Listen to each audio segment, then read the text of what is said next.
Okay, 'tis the hour. Let's call the meeting to order. Be standing for a flag salute, please.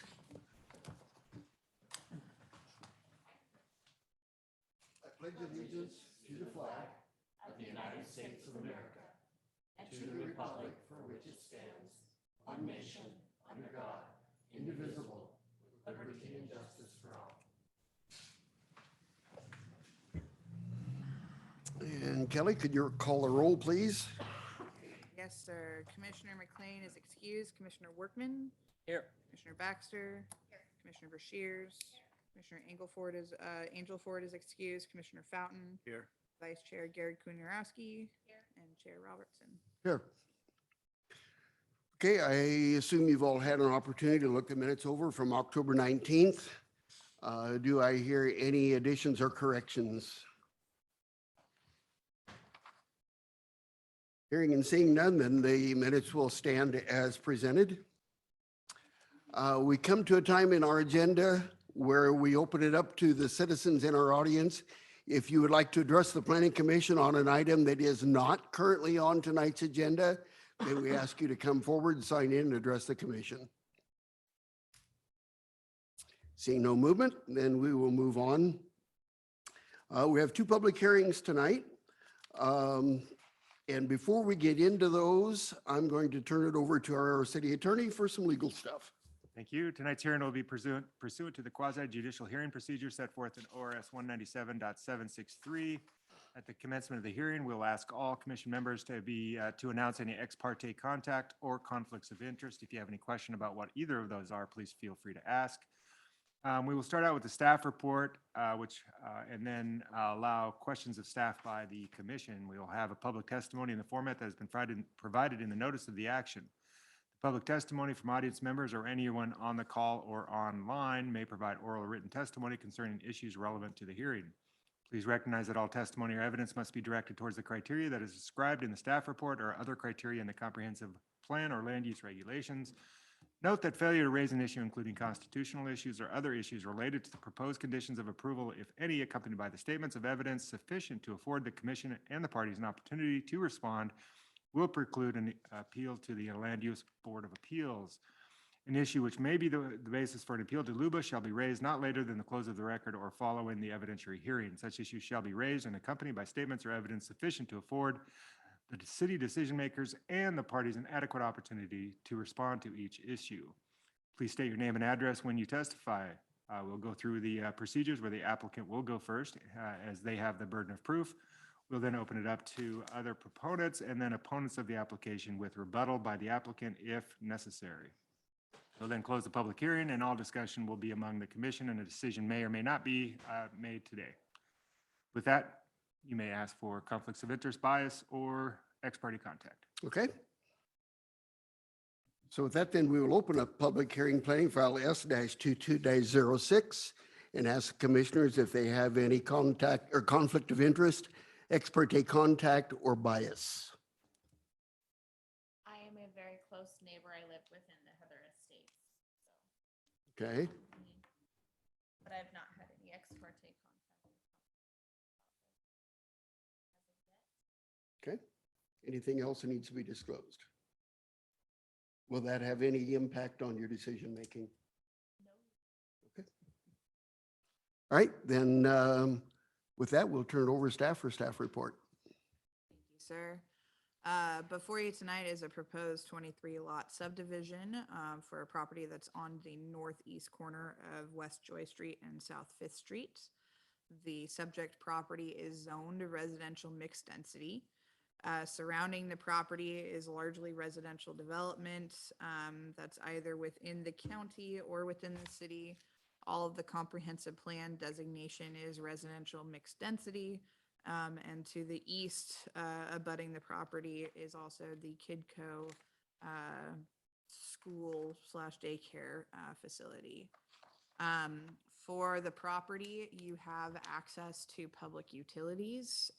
We have the West Side Interceptor project, which is a sewer project that's being developed through 5th Street itself. And so this property would have access to that interceptor. There's also water and storm drainage within Fifth Street, and there's also water, storm drainage and sewer within Joy itself. As part of the project, a new public street would be developed to provide access to all of the properties, and public utilities would be extended through that street. This is the subdivision proposal itself. As indicated, it is 23 lots for actual residential development. There are 2 tract lots, which are shown there as the hatch marked. Those tracts are for storm drainage detention purposes. The 23 lots themselves all are over 7,000 square feet in size. And so they are able to accommodate a plethora of housing, including single-family homes or duplexes. If they wanted to do a townhome or a 0 lot line development, additional planning actions would be required. There are properties that are over 9,000 square feet. Those are the lots 21 through 23.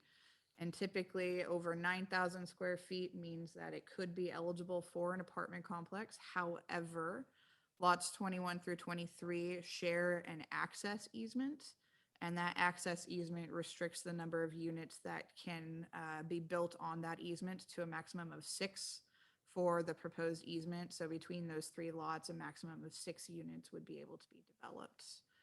And so that sort of transitions into the easement conversation. You do have that proposed access easement.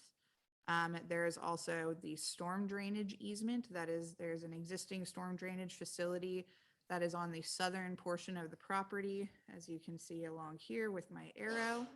This easement is 30 feet wide and maintains the existing storm drainage ditch. And that is to be maintained, and that ditch is along lots 1 through 10. And then you finally have public utility easements along all of the properties along the front property lines of this new proposed street. There are wetlands on the site. The site's 6.31 acres. I do not know approximately how much of that is wetlands, but within the staff report, we have identified the lots that are impacted by them as well as the public street itself. And so those wetlands would need to be appropriately mitigated prior to the issuance of any building permits on the site itself. And then for the public street itself, you could see that it bisects the proposed subdivision here, ends in a cul-de-sac, and then the access easement to provide access to the back 3 lots. And then our code requires that as subdivisions are developed, you create what's called block connectivity. So you want to ensure that people have walking paths that are not just restricted to dead-end roads. And so we have maximum block lengths that are allowed. And so to meet those standards, there is the proposal to connect Kingdom Drive through the subdivision to dead end into the proposed street. So those are all the basics of the subdivision itself. The public road that is proposed would be 50 feet wide. The road would include sidewalks and then parking on both sides of the streets, as in the areas in between where the driveway locations would be. And that would be both on Kingdom and on the new public street as well. I believe that hits the highlights. We have the staff report that provides the full description of everything. And so we have, after the release of the agenda itself and before the meeting tonight, received a couple iterations of a public comment from an individual. The main focus of that public comment is the request to beautify the storm drainage ditch area and where the required fencing would be on the southern property, so that there can be a beautification of the view of the subdivision that's the existing Kingdom Estates subdivision into this subdivision.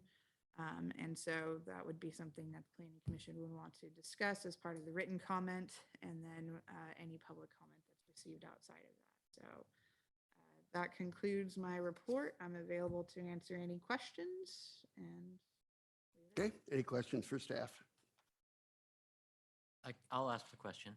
because I don't understand it. The proposed fence that there has to be, is that a safety thing to divide the housing from that ditch? Is that something that has to be there by code? So we have situations in other subdivision developments that are next to the drainage ditch. And when there's not that clear delineation of where your use of your private area ends and the public ditch begins, there's an incursion of the private area into the public ditch, which then provides safety concerns. People build fences into the ditch area, which then becomes maintenance issues. And so by identifying either a fence or a hedge or some sort of a visual impediment is a needed transition between the two uses to make sure that we don't have that natural And this incursion is that established that it's occurs. going to be a fence, because I mean, that's part of her, the person who's commented is concerned. So at this point, we know it's a fence. They're not putting hedges up. So staff has identified it as a fence. I got you. There is Could be. absolutely discussion within the planning commission that it could be a hedge in exchange for a fence. We do not identify, there's a condition of a development associated with that just simply says a fence. There's no identification of how tall that fence could be or should be. And so we identified that there needs to be that delineated separation, but we have attempted to leave it flexible. I got you. Thank you. Property owner. Correct.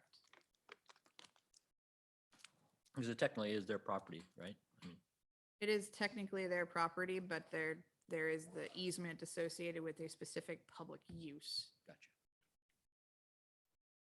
So on page 2 and on page 4, talking about Southwest Fifth Street, one says that there would be no improvements and the other one says that there would be. I think one is simply talking about the improvements for street dedication, and sorry for any confusion that that's created. I believe that there's a sidewalk improvement that would be done on South Fifth Street, but there's no street dedication required. Okay, so there would be sidewalk on Fifth Street. Okay. Okay, any other questions? All right, then we will open the public hearing process and we will invite the applicants to come forward or applicant's representative. Sign in, state your name, please. Sign in on, I got it now. you know who we are? Yeah, good evening. So my name is Laura LaRock with Udell Engineering, and joining me this evening is Brian Vandetta. We are the applicant's representative, and our office address is 63 East Ash Street here in Lebanon. So as always, Kelly does a great job giving an overview, and you have a tremendous amount of information in front of you already. So I will keep my presentation brief, but I will address some comments that were made and kind of give you some orientation to the site development. So as Kelly mentioned, the property is currently undeveloped. The proposal is to develop 23 lots, and included in that development is some new public streets. The site also has frontage along 2 existing streets, Joy and Fifth Street, and improvements to all of those public right-of-ways are included in the application proposal.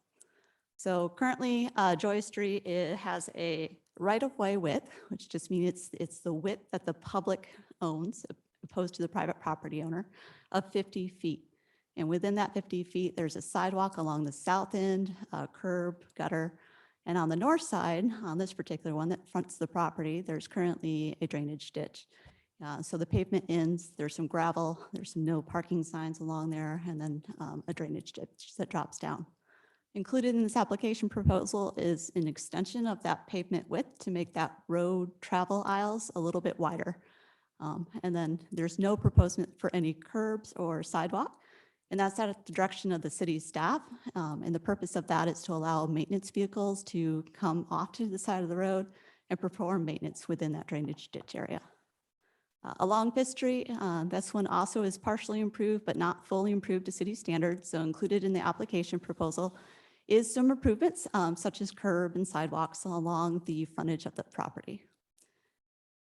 Internal to the site, as you can tell, the site is very long and narrow, and to provide access to all the parcels that are proposed along the north, a new street needs to be included.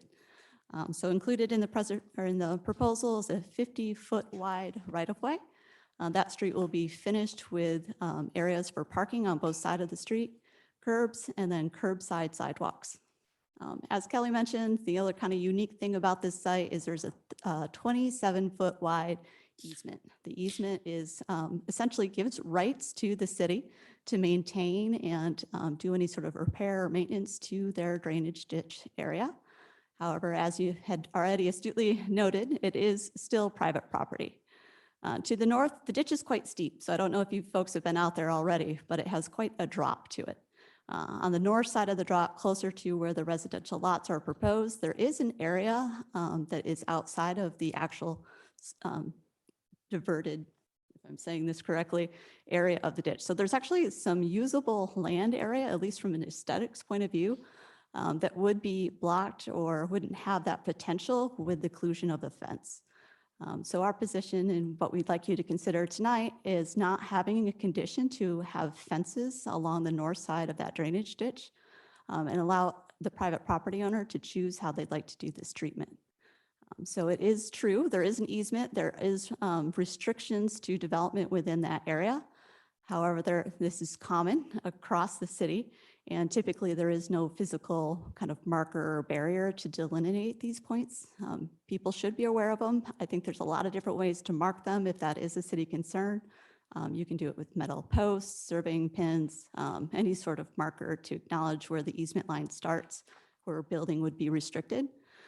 But the flexibility of not having a fence allows people to maybe not do one and do some landscaping instead within that area. So we would like to either have that condition removed entirely because it is unique to apply it to a subdivision request, or at least rewritten in a way that would allow property owners in the future to kind of make up their mind and have unique treatments to that area. So with that, I'll hand it over to Brian to answer any technical questions about utilities, those pieces. All right, thanks, Laura. The fun stuff, sewer, water, and storm drain. So as Kelly did such a fine job of explaining, there is existing sanitary sewer within the neighborhood that the subdivision has access to. And there is actually a West Side Interceptor project that's going to be rebuilding the portion up Fifth Street, which is where this subdivision will make its connection. All of the subdivision will drain its sewer from east to west into that new West Side Interceptor sewer trunk line when it's constructed. Water is available in Joy Street. It's also available in Fifth. This subdivision will take it from Fifth, come down our new public street, come down Kingdom, and then loop it back into Joy Street, so there's no dead-end stagnant water system. Storm drain is kind of the center discussion around a lot of this development because there is a large drainage ditch, as was pointed out on Joy Street. That is the proposal, to take all of the developed storm water from this site and discharge it into that ditch. We would design the system such that we had on-site detention. We also have water quality treatments. What the detention does is it allows us to meter the flow so that we're ensuring that we're not increasing it beyond the rate that it's leaving the site today, so we don't create a downstream impact. The stormwater quality is actually a requirement not of the city, but of the state and the federal standards, because as was mentioned earlier, there are wetlands on the site.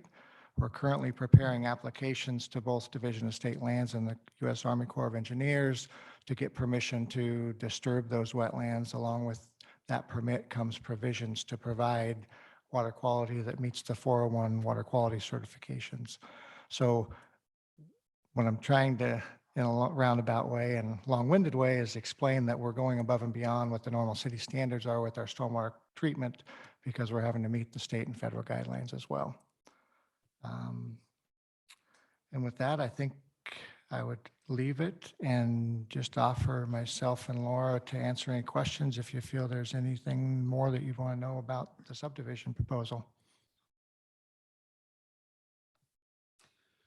What is the distance from the north easement line to the actual ditch? Yep, good question. So it varies. The ditch is somewhat linear, but it varies between 0 feet at the far west end because the ditch has a little bit of a horseshoe shape. And it turns and goes north to the edge of the easement, comes back to about 15 feet at the east end. Generally speaking, the majority of the width is between 13 and 15 feet of usable land from the top of the bank to the edge of the easement. Okay. The detention pond, does it have water in it most of the time?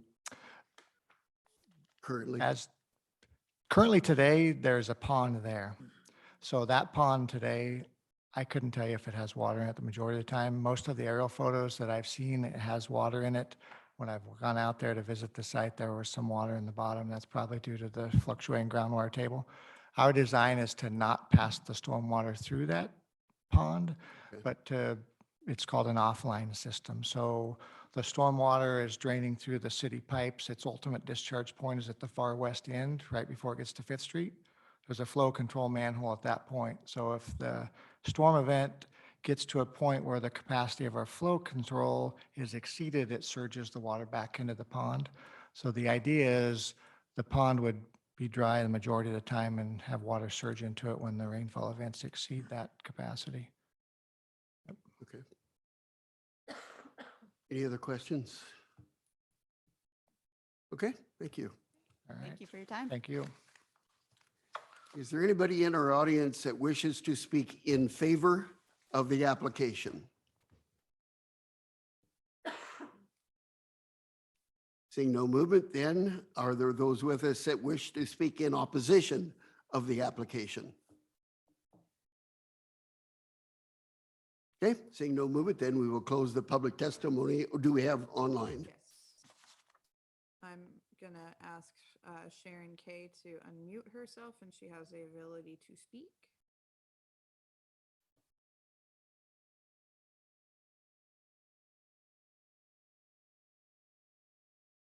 Go ahead, Sharon.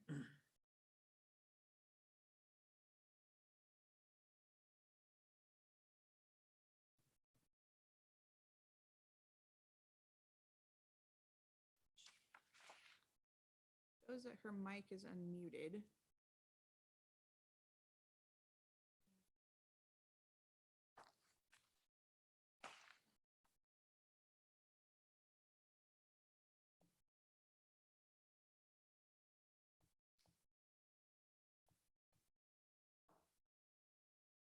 I think she's trying. Excuse me.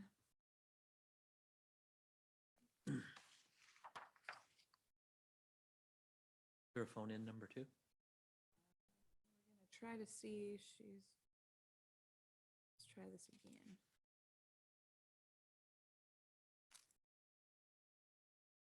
Okay, Sharon, try one more time to unmute yourself and go.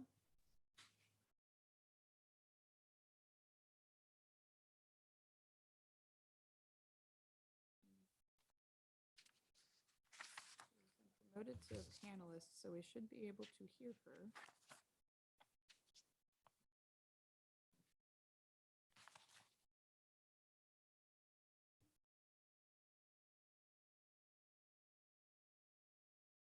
The microphone is on.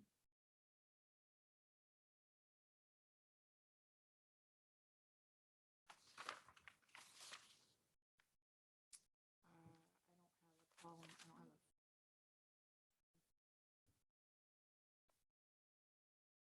shoot.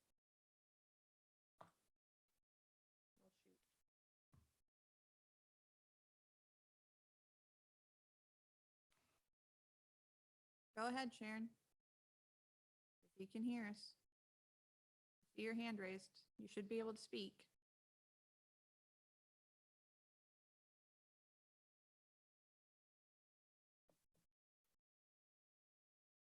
I think there might be some technical difficulties on her end. Okay, is this the same person that wrote the letters? This is the same person that did write the different letter iterations, yes. Okay, so can we just enter the letters and if she can't Yes. speak, we can enter the letters into the testimony? Yes. Okay.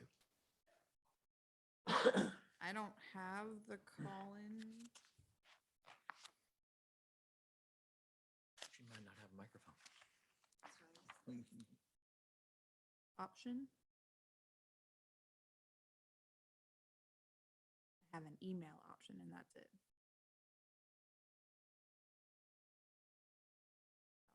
Okay. Right, so what we'll do then is we will enter the letters into the opposition testimony. I'm assuming everybody has seen both letters. And with that, then we would give the applicant an opportunity to rebut if they so wish. Okay, then we will close the public testimony portion. All remaining conversation will be amongst planning commissioners and staff. Okay, so questions, thoughts, concerns? I didn't know the option, the fence sounded like a fence to me.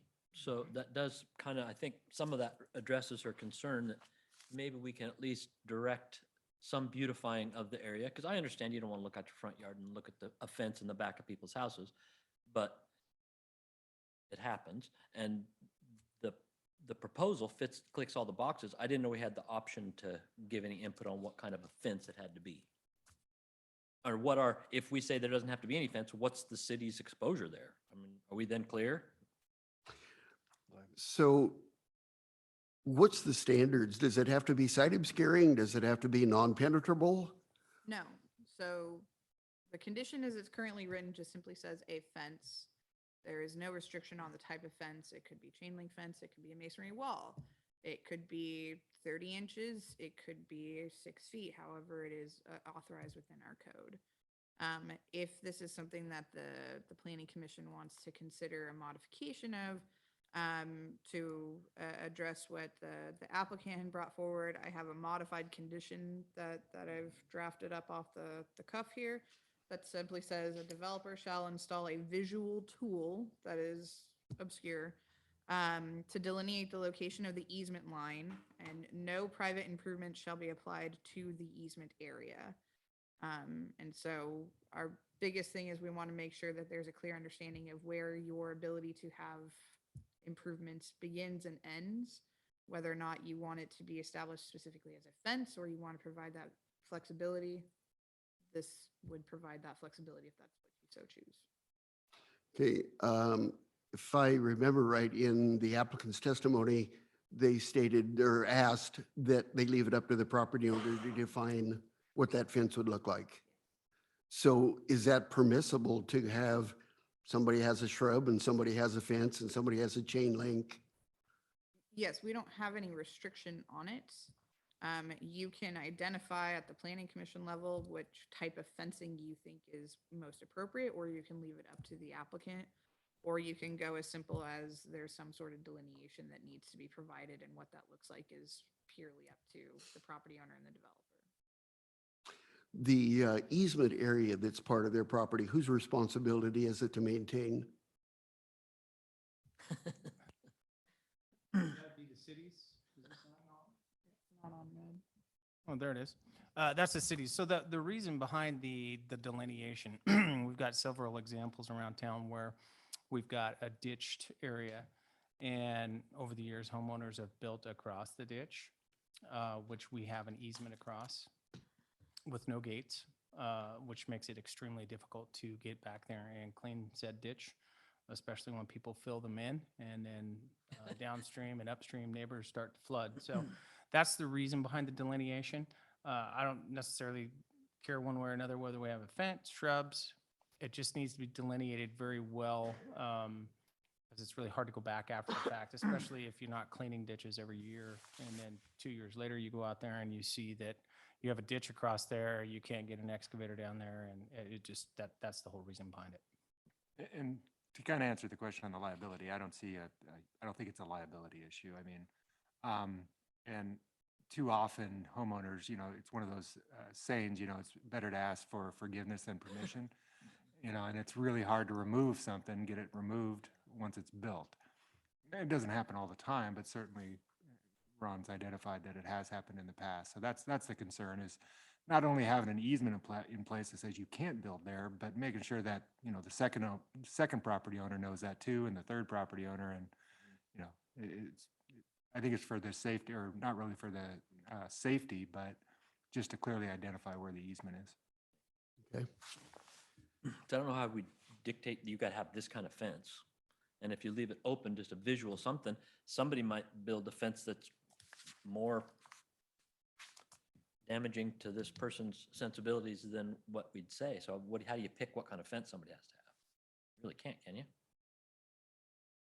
Could if you so chose, as long as there was a particular reason as you thought that type of a fence was needed, such as you felt that it was appropriate that it should be a site obscuring fence versus a non-site obscuring fence. You just have to have a reason as to why you think that it's needed for that to mitigate some sort of a concern. Okay. The reasoning behind the fence is simply what Ron and I have been discussing, is a clear delineation between one area of access versus private use. The visual cue is up to interpretation. You can leave it as simple as this modified language, or you can leave it as simple as the language that's in there currently, which just says a fence, and it does provide for variations between each property. Or you can identify that a uniform structure needs to be provided. So if we're going to meet the needs of, or the concerns of the resident, who wrote us the letter, they were looking for a more aesthetically pleasing, view. And if we were to have the fence included in the original proposal as it's originally written, isn't her concern the fence? She wanted landscape. She would prefer to see landscaping instead of, fencing. If we left it open to the homeowner, we can't guarantee that it would be landscaped or even taken care of either. But by having an aesthetically pleasing barrier, clear barrier, that might be better than just one's trash that might be in their backyard. I mean, we don't know, so if we're really thinking about the people who currently live there and what they get to see. I don't know. I think a more uniformed Makes sense. approach would be. Well, it sounds like they use, I think it's on. no, it's not. No. It sounds like they use that walking path, because I'm looking at it, and there's a definite walking path. So they obviously enjoy walking and seeing the berries and birds and whatnot. So it sounds, she's requesting something, if there is the fence or they put something there, that we also require some kind of a planting there and a walking path be put back. A walking path, I'm not sure exactly where it is, but it could potentially be on private property, and people have just naturally chosen to walk through a nice open field. Which if it's on private property, then they didn't necessarily have the right or access to be on that property to begin with. Okay. And so that the walking paths that are being created are through the public street system, through the sidewalks that are being developed for the new street. And then there's the sidewalk on Joy Street as well. Okay, so before we get too far away from it, what is the commission's wishes as far as delineating the easement? A fence was suggested, shrubbery, or just leave it open to the property owner. Do you feel that there should be some conformity to it? I do. Or do you feel that it should be anything? No, I feel there should be conformity to it. I Some think that's- conformity? Yes, I think that's gonna be most aesthetically pleasing to the homeowners if it has some Okay, conformity. That's just my opinion. okay. Kristen? I think my concern with conformity is long-term enforcement. There's no way to see that through to following owners. I guess if you put a condition in there that it had to be maintained long-term, what does the enforcement look like on that piece? Iteration. My default is to dictate as little as possible. I like the words you used there. It does leave it open to people, but all of us that own a home have that risk of somebody across the street doing something we don't like. And I feel for her, but the development seems like a good idea, and it's going to come with some drawbacks. To answer your question on the enforcement side of the equation, this is associated with the creation and the initiation of the subdivision itself. It would not, unless there was a homeowners association and a CC&Rs was Right. created and bylaws were created, that creates a longevity. That's not what's being proposed in here. It's simply a maintenance and reciprocal access agreement associated with this private access. And so there is no long-term enforcement. It is simply kind of the tool of upon initiation, you will have uniformity and then you have private choice afterwards. So then if you left choice to the individual homeowners, would it be something that would have to be established when they purchase and build or close on the property from that So- point? Or, The condition as it sits right now is just simply the developer shall install a fence along that southern easement Right. boundary line. If you all want to maintain that fence requirement and the conformity addition, we would want to modify the condition that requires that all fencing along that southern portion is built to a conformity standard of a uniform standard. The developer can identify what standard it is that would be, or you guys can stipulate it. Or you go the route of just simply identify the delineating marks and leave it up to the private property owner. So I just want to go back to something Laura said. By having the fence, the property owner, I think it was 15 feet, Laura, of usable space the property owner would lose? Oh, but up to 15 feet of their usable space that they would lose. Of usable space within the easement area before it Right. hits the ditch. That's Oh, different. okay, okay. Right. Okay, thank you. Grass. I just need to clarify. So I guess in my mind, the big question is if we adjust the requirement to simply a shrub, would that restrict the homeowner from putting a fence up if they felt they needed the privacy and security for their backyard? I don't know the answer to that. No. It So would not if, restrict a homeowner from making other improvements to their property. okay, so at the minimum then, we could require just shrubbery on the easement line and call it good. If that is the route that you chose to go. Okay, thoughts? I kind of like that. Okay, Are you talking along the fence line? So you'd have a fence line in theory and then shrubbery, or shrubbery instead of the fence line? I'm saying for purposes of approval, just identify a shrub line. And then the homeowner can do what they want beyond that.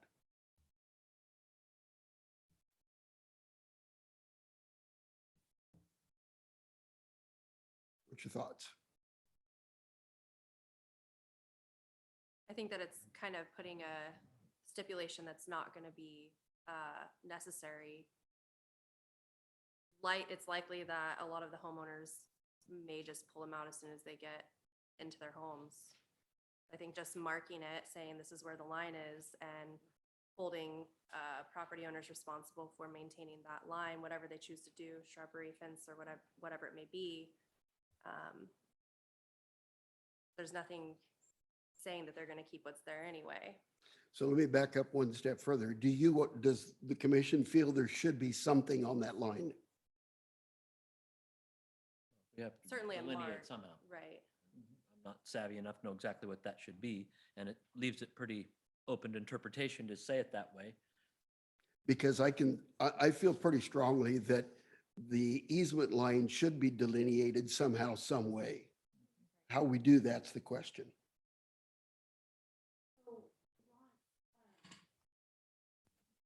This is taking me back to the properties that line Crowfoot Road, that deep ditch.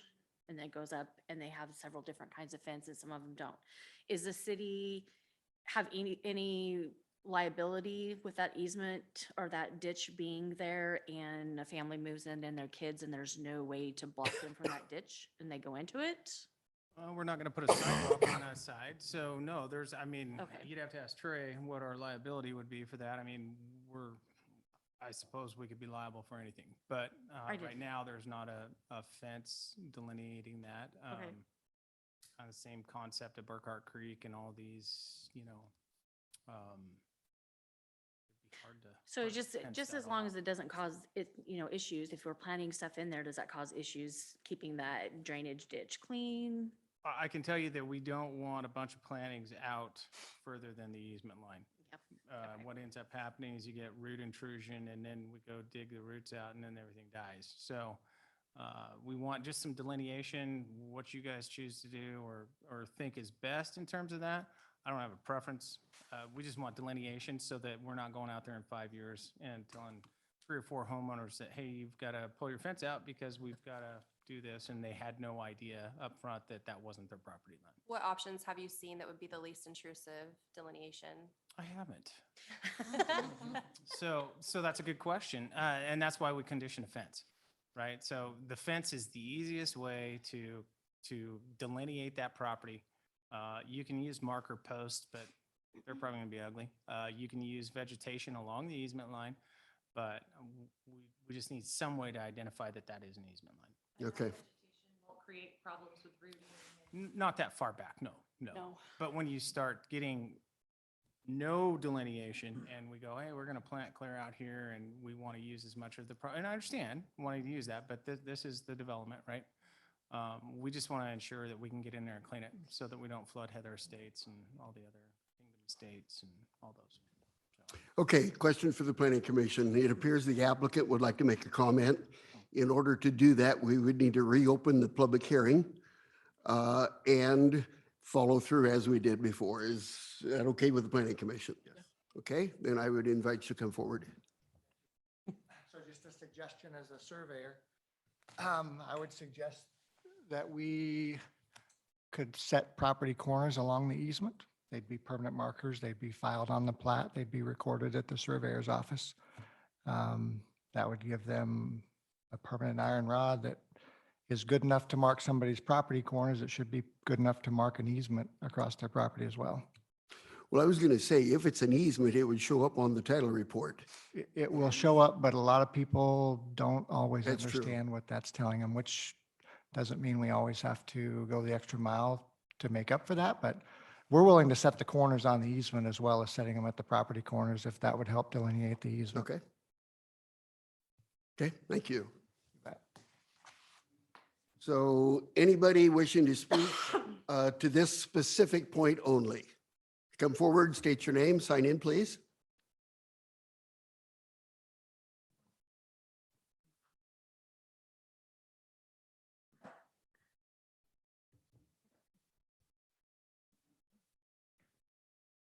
Hi, my name is Donna Clark. I live on Joy Street, so I was interested to come into here. So it was very good information to see all that was presented online.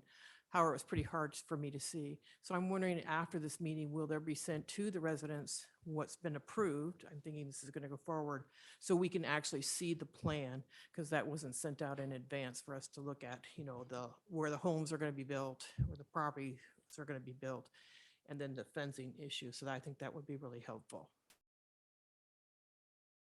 Okay, please restate that. For whatever reason, I'm not connecting. Okay, so And speak real loud, this is being recorded. yeah, I got a letter stating about the meeting today, but there were a lot of pictures presented and a lot of information presented in this meeting that I didn't get in the mail. So I'm wondering, after this meeting, will there be additional mailings sent out, or could there be additional mailings to show what's been approved, if it gets approved tonight, to move forward with this project? Okay, Kelly, do you want to respond to that? We'll be sending out a notice of decision, which is not going to provide pictures, but you're more than welcome to contact City Hall, contact me, and we can send you an email, or you can set up a meeting directly with me to go over the project in more detail. If you would like to see more detailed pictures, we can do that as well. But we generally send out the public notice, which includes a description of the project. And then on the back of the notice, you would see a picture of basically what we saw, what we showed up on the screen. And then a notice of decision is more a detail of what we've approved and the conditions that have been placed on it, but it's not pictorial. And I'd also note that everything that was shown today is online, accessible online on the city's website. That too. So it is online? It is. Okay, I can go online then. Okay, thank you. That's all. Okay, thank you. Anybody else wish to speak on the issue of delineating the easement line? Okay, seeing no movement, then we will close the public hearing once again. And again, all discussion will be amongst planning commissioners and staff. So, Commission, I'd like to make a proposal that the developer plant shrubbery on the north line of the easement and allow that to be the fence that's referred to. So that's a proposal for you to go up or down, or I don't care. More discussion Shyla? with that. Sure. Well, I like the idea of having the rods on the And corner posts. you're right, along with that. to The shrubbery. I feel like if the rods are there, if the shrubbery gets ripped out, then there's still the reminder of that barrier. But I like the idea of the shrubbery to identify that as far as the developer's concerned. Okay, I like the conformity. I think conformity is a key point for me when somebody's looking at it. okay, okay. And then we can't determine 10 or 15 years what's going If to they build happen the down fence the on the road. other Yeah. side of their Yeah, hedges, that's their not, business. not our job. Okay, so can we add that to the list of conditions? Instead of the fence, a row of shrubbery, okay? With the permanent markers on the corner. Yes. With the rods, yeah, with the survey rods. Okay, okay, Oh, sure. No more than 3 feet apart, 6 inches So- high. Don't do that. It's that kind of minutia that drives me crazy because it always comes back to me, so. And is it allowing room for a potential fence or is it as a fence line? No, On the line. okay, so I'm going to punt to staff on that one. How would you identify the type of shrubbery and the parameters? That'd be an interesting question. I don't know that we would. Are you talking side obscuring? Are you talking 3 foot? You talking 4 foot? How into the weeds do you want to get there? The other thing to consider is this is people's backyards, right? So if you have the ability to, if you want a dog, maybe you need a fence. It's just something to consider. But as far as what kind of shrubbery, I don't know. I mean, we'd call out wetland plantings in a wetland area, but I've never called out shrubbery. Point of clarification to the planning commission. Is the intention of this shrubbery just simply to identify a delineation? yes. Or is it to create a barrier? Delineation for me. Okay. Identified. lines. Something as simple as shrubs shall be installed instead of fencing gets to the simple delineation. If you wanted anything further than that, we would have to rewrite it a bit, but the shrubs itself is that. If somebody does want to install a fence, they're going to want to install the fence the furthest back that they possibly can to give themselves a private area. And so they are likely, like Harrison mentioned, they're likely to tear out those shrubs and put in a fence, and they have every right to do so because we are simply requiring that the developer install that, not that it be maintained, because we don't have a mechanism for it to be maintained.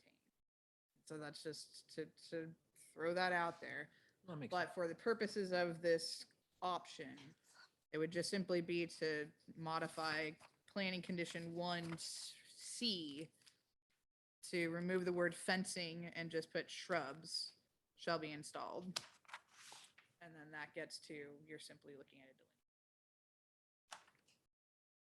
How necessary is it to identify the shrubbery from our perspective? I don't think it is. Okay. Unless the only point in time in which it would become necessary for you to identify that is if your intention is not simply to delineate, but your intention is to obscure. If it's to obscure, we would be getting into the weeds of you need to install it in a certain width and distance between them, and it needs to be able to grow to a certain height. But since that's not the intention, I think keeping it something as simple as shrubs. That means that it's not ground plantings. That means that it's going to be taller than 6 inches. But beyond that, if the point is just simply that delineation, frankly, anything above 6 inches should provide that clear delineation. Okay. So for further clarification then, Planning Commission, do you feel that the shrubs should be side obscuring and non-penetrable? Or should they be simply something to mark the line, Just a marker to me. Yeah, delineation's all I'm looking. just to delineate the line? So there's a possibility. We don't, I mean, we have an idea what's going to be built on these properties, correct? Yeah. I'm now wondering if maybe the fencing might be the better option if they're going to build possible duplexes or townhouses on that property instead of single family homes, maybe the fencing would be the better option. Well, except we don't get to dictate that. Yeah. Well, no, I understand that, but I'm saying, we don't know what's going to be built there, so I'm wondering if maybe the fencing might be the better option instead of the shrubbery. Well, we don't know if somebody's going to build a house and it's going to be rowdy in the backyard either. We What? can't really dictate to that.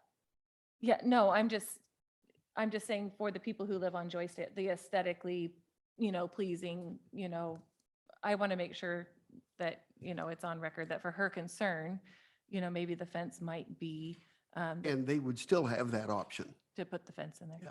Okay. So did you have something, Lori? Well, I was gonna say, I think part of her concern is the wildlife with the wildberry and the bushes, and that's all going to be removed anyway as part of the development. And nobody who lives on that other side of the street is gonna wanna look into somebody's backyard from their second story window or whatever, like, so I think that the shrubbery is a little bit of overkill, and just keeping it a regular fence line with the, as he was saying, the posts in the corner to recognize where the lines are, it would be sufficient. Is how I feel. So you're saying If they're no gonna shrubs be- or fence? No, I'm saying just the fencing, yes, requirements, but I think the shrubs are, instead of the fence, or maybe I'm backtracking and everybody's gonna be like, oh, we're starting all over again.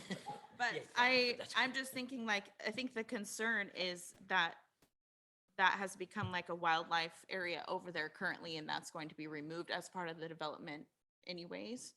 And yes, it's going to be fence lines that we see, but regardless, you could then have 10 different sets of different fencing and shrubs, and that's not fun to look at either from the other side of the street. And so I'm just wondering if sticking to the original requirements as they are, adding in a recognition of where the lines are with the posts as they were. If the shrubs are going to be ripped out anyways, it's a waste, in my opinion. Yeah, But- which we don't know whether they will or they won't. Yeah. But they could take a fence down too, right? Okay, so let's do this so we can move on. Tina, the proposal is to move the, adjust the condition from fence to shrubbery, yea or nay?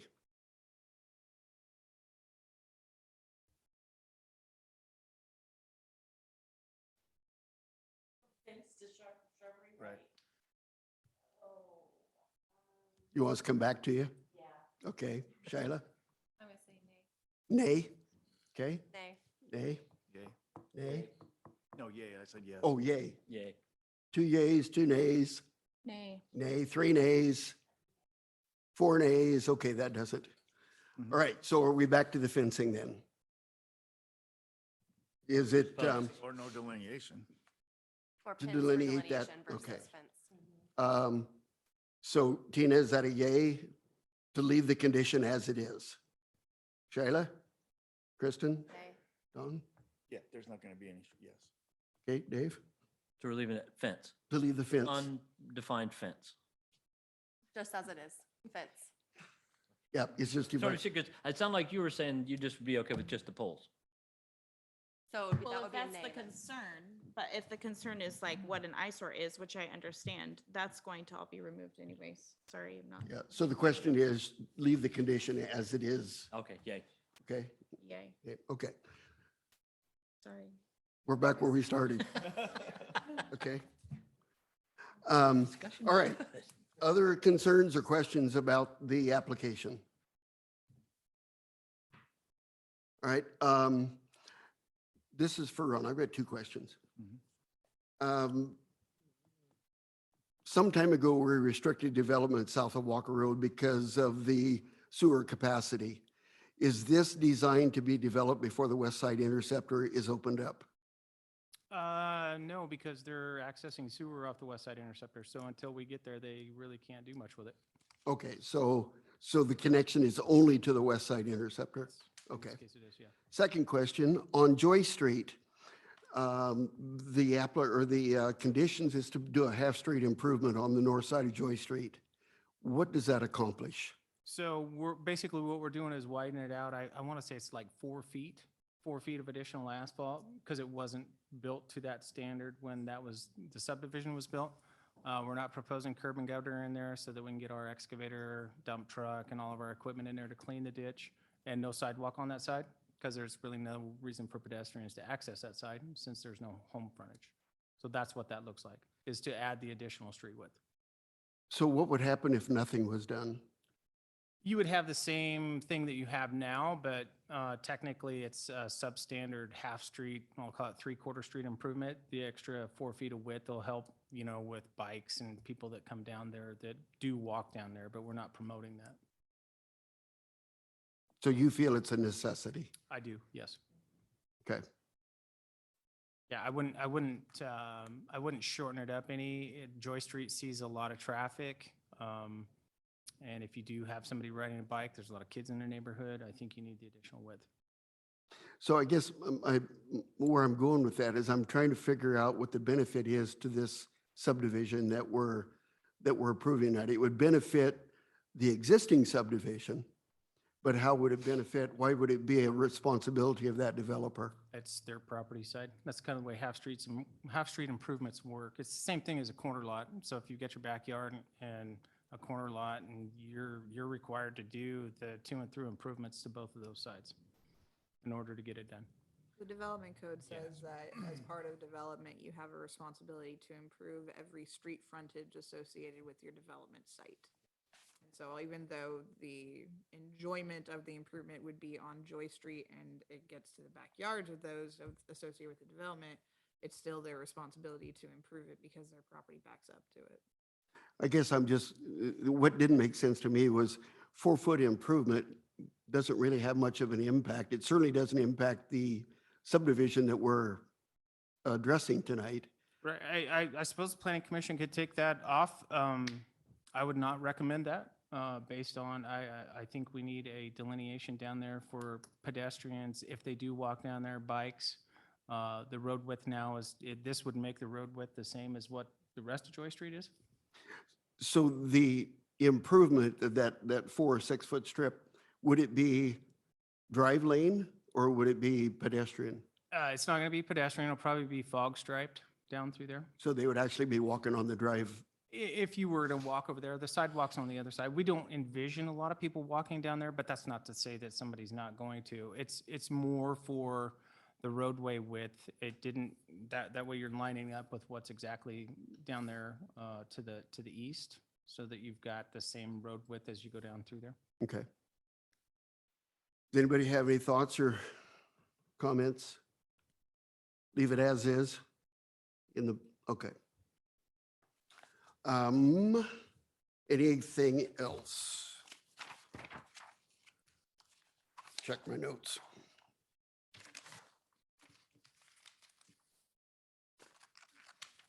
Anything else? Okay, then here comes the ultimate question. Do you feel the criteria has been met for approval? I do. Okay, seeing heads nodded affirmatively, is anybody ready to make a motion?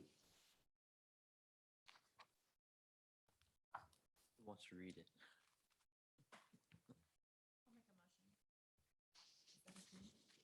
Should be. I move that the planning commission approve the proposed subdivision application S-22-06, adopting the written findings contained in the staff report with the conditions of development, and direct staff to draft an order of decision incorporating the findings and conditions of approval. Is there a second? Second. Okay, been motioned and seconded. Any further discussion? Okay, all those in favor then, please say aye. Aye. Opposed? Okay, motion carries unanimously. Thank you. Okay, moving on to our second hearing, public hearing planning file VAR-22-05. The same legal comments would apply, or do we need to do them again? They do apply. I do need to read just part of it back into there. Okay. If I could. Audience may provide oral or written testimony concerning issues relevant to the hearing. All testimony evidence must be correct for the criteria described in the staff report. Please note the failure to raise an issue including constitutional issues or other issues related to the proposed condition of approval of any statements that is sufficient to afford the commission and the parties an opportunity to respond to the issue precludes and that the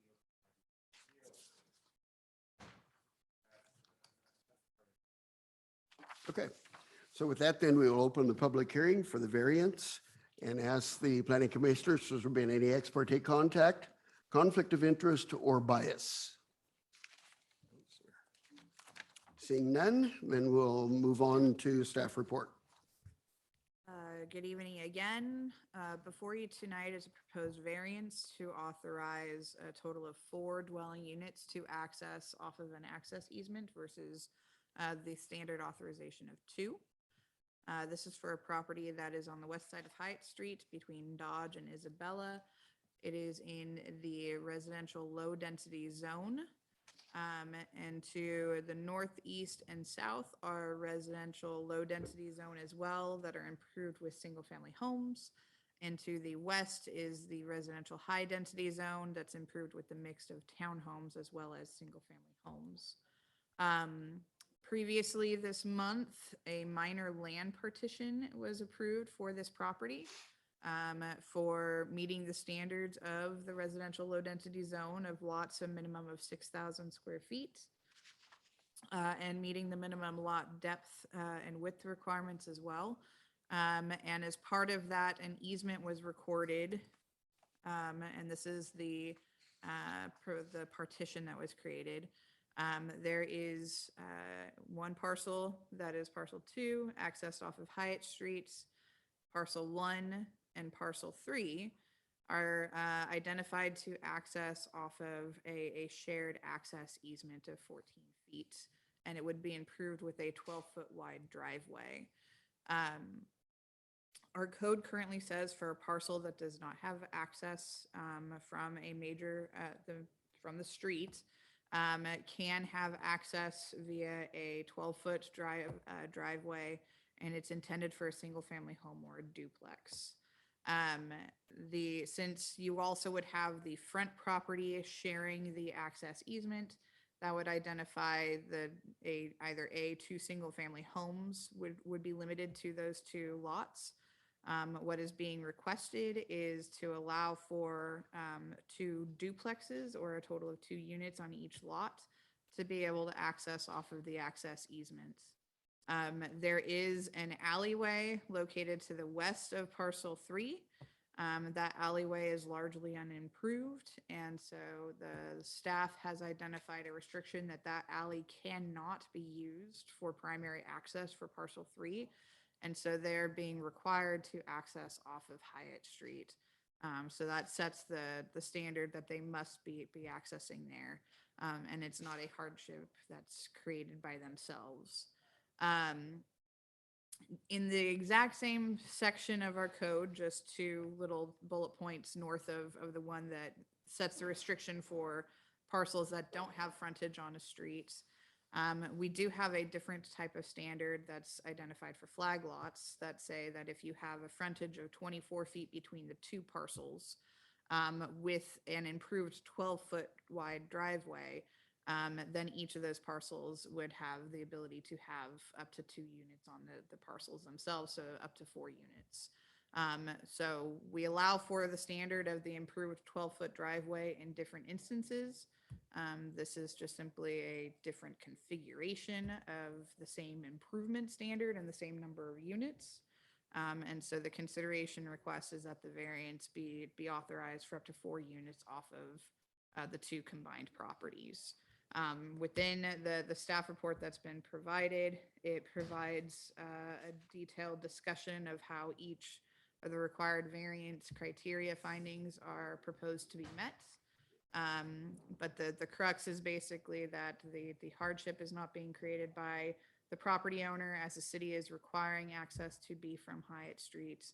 And there are other instances in our code in which this type of access improvement is authorized for the same number of units. So with that, I will conclude my staff report. I'm available to answer any questions. And Okay, any questions for staff? I got a question, surprisingly enough. I copied it off because, so I don't know what page it's really, but in one spot it says, the applicant is requesting consideration of class 3 variance to authorize up to 18 dwelling units yes, access from a private road. that is a terrible typo on my part. And it was left over from. Thank goodness. Yeah, it was left over from a previous staff report iteration. So it's really 4. It's yes, you are proposing, and there's a consideration of 4. 1, Trying 2, to figure 3, out how they were 4. fit 18 Only places back 4. Okay, you proved you're ready. My work is done here. So if the variance was denied, then lot 1 and lot 3 would be restricted to 1 dwelling apiece. Is that correct? It would be restricted to 1 dwelling apiece unless there was the ability for parcel 1 to have a driveway in a different location. But there are driveway separation requirements on a roadway, and I don't think that they would meet that standard. Okay. Right.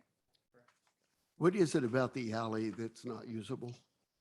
I think it's 12 foot of a public alley, and it's not improved with asphalt. Most. So there's several reasons for you not using an alley for primary access. 1, 911 addressing is extremely difficult to do off of an alley. 2, it's not improved. And again, you got emergency services up and down the alley that it's an unimproved alley. I suppose we could always make the case that they've got to improve the entire alley, or at least their frontage, but that doesn't do us any good out front. Alleys were meant for secondary access, not primary, just due to width and condition. And quite honestly, we would prefer not to have a bunch of improved alleys because it just cost us a bunch of money later on down the road. So Okay. those are the primary reasons. Okay.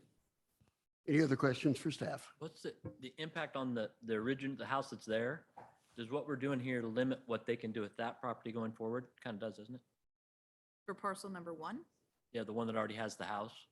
So parcel number 1 per our code can have either A, the single family home, B, the single family home and an accessory dwelling unit, or C, they can convert and add on to the existing structure to create a duplex. Yeah, I just mean access wise, and I'm probably missing something here. Sorry. If we're making a variance to say, okay, you can have 4 dwellings instead of 2, and then we're also opening up the door for that to become 2 instead of 1. Am I missing something there? So parcel number 3 is only 6,900 square feet. So it's enough for a single family home or a duplex. That's the maximum number of units that property would be able to hold. Okay, I understand. Parcel number 1, it falls under the same consideration. So between the two, the maximum yield that you can get out of those 2 properties is 4 units. I got you. I was missing something. Okay. Shocking. Anything else for staff? All right, then we'll open a public hearing. Ask the applicant to come forward or applicant's representative. Sign in, state your name, please. Okay. Good evening, Laura LaRock with Udell Engineering. Our office address is 63 East Ash Street. So I am here representing the applicant this evening. So as Kelly mentioned, there's kind of a couple moving pieces with this particular property. First, a partition application was submitted and approved for a 3-parcel partition. So it divides the current piece of land into 3 different parcels. Included in the request is the variance that we're considering tonight.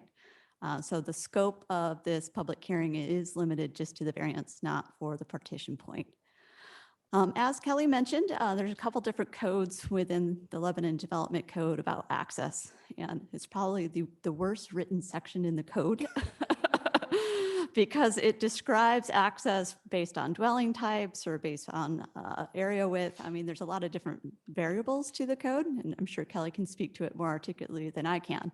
But in some instances, it's just based on land area and parcel, and in some instances, it's on dwellings. So to make this problem even worse, House Bill 2001 came in and it said at the state level that any parcel can be now developed with a duplex unit. So when that code, state law, was applied to our local code, it gets a little tricky in these sections that have existed that predate that. So as Kelly mentioned, in the application, we present kind of two different scenarios on this particular one.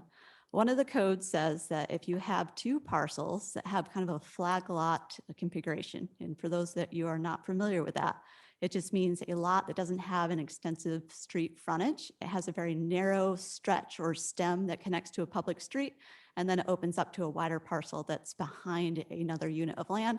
And often that looks like a flag shape. So if you think of a pole as the stem or the strip of land that touches the public street, and then the main parcel set back behind another. So if you had two parcels in a flag lot configuration, and each of those are required to have a minimum of 12 feet per flag, and then centered along those two separate strips of land that would reach properties, only a 12-foot driveway, a 12-foot wide driveway would be required. So in both scenarios, what we're proposing today, it's still serving similar number of units. It's saying that a 12-foot wide driveway would be adequate to serve up to 4 dwelling units. So really what the basis of the variance is, what is this extra width that's required? So what is the difference between what we're proposing is 14 feet to what the code says should be 24? So if you read the fine print of the code, which I do often, it states specifically that the width of the actual easement, so the area that's not being improved with the driveway, so just an area of land where this restriction is applied, is meant to serve both the driveway and utilities to the site. Where that code is written and that number comes from, I can only speculate, but what I imagine is that there's typically a width for having a water line and a sewer service. So when you're running water and sewer to a property from a main line, usually there's some spacing distances it's required between those utilities. You can't have a sewer main right next to a water main. You can imagine if one of those broke. So typically there's some separation distance for those. And again, you have city staff representatives here that could speak to what those standard distance separations are. But in this case, we really don't need that wide of an access, that much spacing between the utilities that are going to be brought to the property. One of the parcels already served by water and sewer, so the extensions on this particular one would be going down that flag stem.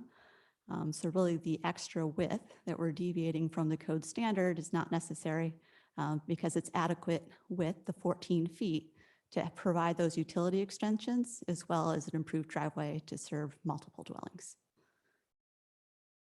Now, I got a little codey on this one. I don't like to usually speak pure code, so I'm going to hesitate and be present to answer any questions that you have.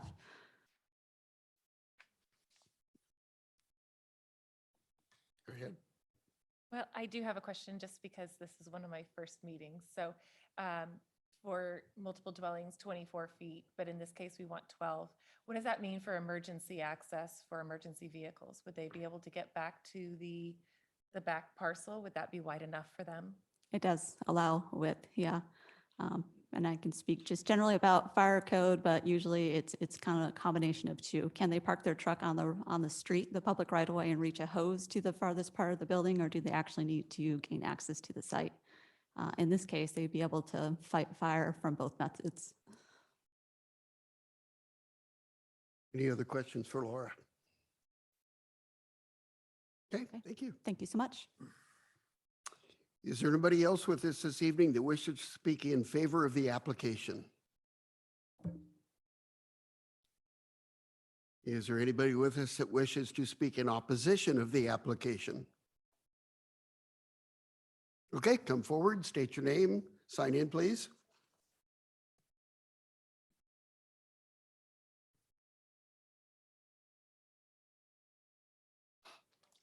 Hi, my name is Derek Gonda. I live in that alleyway in one of the houses right there. And I know there's nothing we can do because everything got approved for the partition of the land. But my request is to basically have a fence put up in the alleyway so there's no access at all for the new property. We get a lot of traffic in there anyway, and a lot of strange people that roll through there and try and, steal stuff. So You're talking about the alley? the alley, yes. Yeah, my house is like directly across from that property where they're trying to develop that. And I really just want a fence put up Okay, on that side of the alleyway, so they can't access the alley from that section, if that's possible. okay, thank you. Is there anybody else wishing to speak in opposition? All right, come forward, state your name, sign in, please.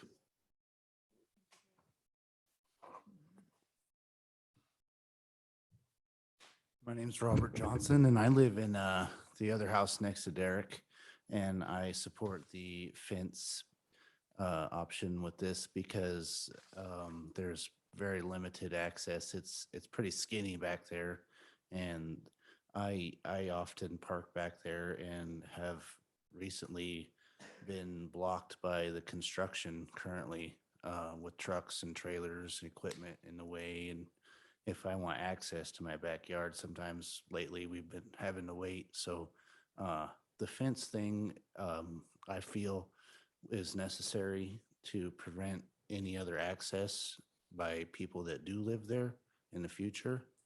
And, for our privacy, I mean, it's Derek's front yard pretty much that's being, built in front of. But as far as me, it's my backyard. I don't have to look at it every day like he does. But it's my secondary access to my home, and that's what I'm mostly concerned about is the privacy back there.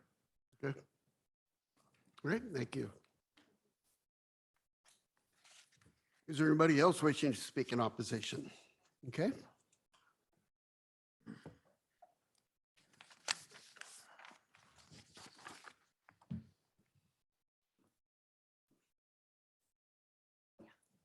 Okay, we'd ask that you state your name and sign in, please. My name is Nicole Owings, and this is my husband, Alan, and we live, what side? 156 Hyatt. I'm like, which way are we from there? We have lived in this neighborhood for 15, almost 16 years now, and it is, I'm happy to see that somebody has purchased the property and is improving on it. I do understand that there's a lot of problems that we have with, houses just dilapidating and stuff like that. But I wanted to clarify, because I know that I've been emailing, trying to figure stuff out with Kelly. So the first part of the parcel, however you say that, so that has the original house on it, correct? So parcel 2, is that the one that's behind it, or is that the one to the left of the house? And that is impossible to see from back there. I know you all can't tell that, but you're like, So this is your property right here? yes, So parcel 1 is the one with the existing house. okay, Parcel 2 is to the south of that, not connected anywhere near you. okay, And then parcel 3 is the one behind. okay. So what the proposal is, and I'm just trying to put everything together and make sure I have it straight in my head. So the existing house is staying there. They've pulled out the carport so that they can put in parcel 2, and they've divided it. That's all divided. I know that. So can they only put one duplex on parcel 2 and one duplex on parcel 3? Is that correct? Or can it be 2 duplexes? That was my. Go ahead. I can answer the question. So what the code says, as was mentioned by the applicant representative, is House Bill 2001 and 2019 was adopted by the state, which said any property that can have a single family home. Excuse can me, also Kelly. have a duplex. Thank you. I feel properly scolded. So parcel 2, nice vacant parcel, can be developed as just a new duplex property. Parcel 3, if the variance is approved, would be able to be developed as a duplex property. Parcel number 1 has an existing dwelling unit on it, and so that can stay as an existing dwelling unit. That can be an existing dwelling unit, and they can propose to build an accessory dwelling unit, which is a smaller, more compact dwelling unit. Or they can modify that structure and expand on that structure to create a duplex on that property as well. So each property could have a maximum of 2 dwelling units on it. Parcel number 1 is configured a little differently, and it has a different option available to it based off of the existing conditions, but that option is also available to parcel 2 and 3 if they wanted to build a single family home and then a small little accessory dwelling unit as well. But for the purposes, a maximum of 6 units would be able to be built within those 3 properties. Okay, but the variance that we're talking about today is just the driveway? The variance is only for the driveway here. So the driveway would allow for parcel 3 and parcel 1 to each have up to 2 dwelling units on it. With an easement the size that it currently is, it's restricted to 2 units. And so the variance would authorize both properties to be developed as duplexes. So we're talking about a variance to put in the driveway. That's, That's that we already came been home from poured. work and it was there, by It's the already way. been poured. And a variance to add an ADU to the lot number 1 Or it that gives has them the already been added option. It onto? gives them the option to do Can I clarify? Sure. I'm confused. So let me clarify. The driveway is not subject to a variance. Okay. The driveway, because it is an access easement, it is not a street, but since it's an easement through somebody's property to another person's property, the way our code is written is the configuration of the properties as they sit would have a maximum of 2 dwelling units that would be able to be accessed off of that easement. So what is being requested is for a maximum of 4 dwelling units to be able to be accessed off of that easement. The driveway can exist on its own. The driveway can exist for access to parcel number 1. The driveway can exist to parcel number 3 as well. And the access easement can exist. It's just the number of units that could access off of that easement is what is the variance request. That's the scope of the request. Okay, so speaking directly to that, now that I understand it better, thank you so much. Your wisdom, I must bow down. This is a neighborhood filled with single-family homes. We are developing and exploding Lebanon at a pace. It is absolutely. I mean, I was happy to see Central Willamette go in and the VA, and there's some really good growth, but there is just some crazy amount of housing available here right now, and I don't see any reason why we need to convert this single-family home neighborhood into this multiplex. There's a duplex townhouse kind of thing that went in on Williams. And we were, I'm going to say dismayed when we saw those markers go up and saw how tall it is. So now, I mean, our house is really close to Hyatt Street and we have a really big backyard. And then there's the alley and then there's Derek's house actually. And then that townhouse. But those people, man, their windows are right there. There's no trees, there's no nothing. There's no privacy. And I just feel like we're getting to this point with the density of the population, if you will, on our street, that none of us are really comfortable with it. We bought our homes. We spent, our hard-earned money to buy that home. And part of the reason we actually bought the home that we bought is while we were there looking, we were standing in the backyard and one of the neighbors, the gate was open. She comes in. Excuse me, are you supposed to be here? Because she was making sure that her neighborhood was safe and making sure there wasn't somebody just trespassing. And there actually had been squatters that lived in our house before it got flipped and before we bought it. And I have to say, this is the best neighborhood. Like I said, I'm super glad that somebody bought the property that is improving it and that wants to do something good. But I really, really don't want to see too many buildings go. I was kind of upset that it got approved, that it got parceled out to 3 parcels, but I'll live with 3 parcels. But I think that when we get to the point of having, a duplex and an ADU and a duplex and an ADU and a house and an ADU, that's going to get a little crazy. And I don't So think that it's necessary. if I can comment on that, Kelly mentioned House Bill 2001. I think it was passed in 2018. Came down from the state to the cities. that said you must allow. And when they use that language, we don't have a lot of discretion. So if the property owner says, I want to put 2 units on it, that's what the state says. I hear your concerns. We've heard them several times. Some of us feel the same way, but it's a mandate that we have to work with. Well, then along with that mandate, and I vehemently oppose any ADU on lot 1. Absolutely. There's no None. space for it. I don't know how you would fit. We another have unit on so many people traveling through this area. Derek has small children. We have children. All these people have children. We bought this as a resident, low-density home. That's why we bought it here. We did not buy in a high-density area for a reason. It would just be unfortunate. This is So- really the house we thought we were going to die in. And now I feel like as this moves forward, I don't want to be forced out of my house. I think I think can that's tell the you the sad part. And next- I appreciate that you guys have to follow the rules and all that good stuff. I just have to say my piece.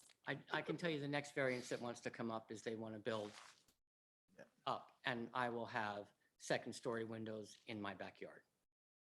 And again, my neighborhood Yeah, these will are be all our here. neighbors. They all showed up. In our neighborhood, if you walk out and you're out in your front yard for more than 10 minutes, it is a party. Everyone is out, and we're all And not in each other's Bob always business. has tomatoes and cucumbers for you. But we do enjoy the neighborhood, and we would welcome new people in our neighborhood. It would just be frustrating to see that much. Yeah, high density is not where we're at. And we hear you. Yeah, I suggest we have only limited, come to the city council and say that same stuff. Feel free, get people to voice it. The more people have to hear that. Right. Okay. Okay, All right. thank you for Thank your you. testimony. Is there anybody else wishing to speak in opposition of the application? Okay, come forward, state your name, sign in, please.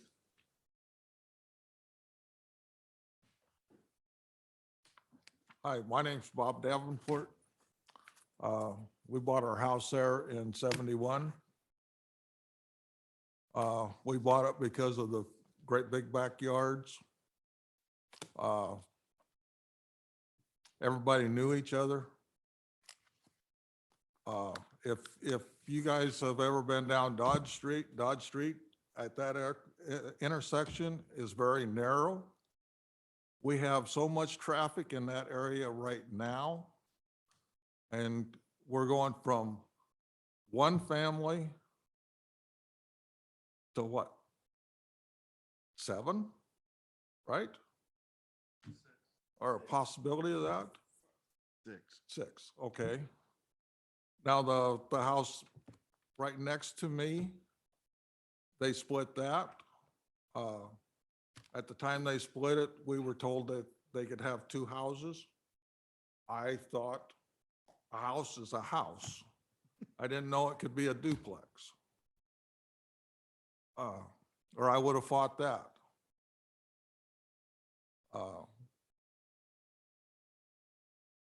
I don't know why.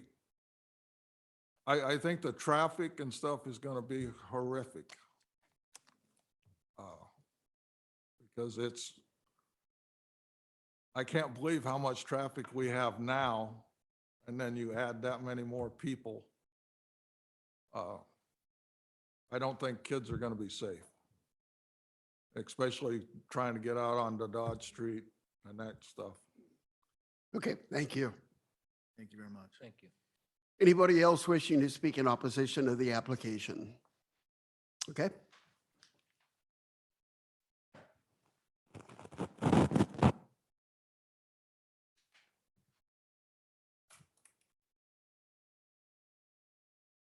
Okay, sign in, please, and state your name.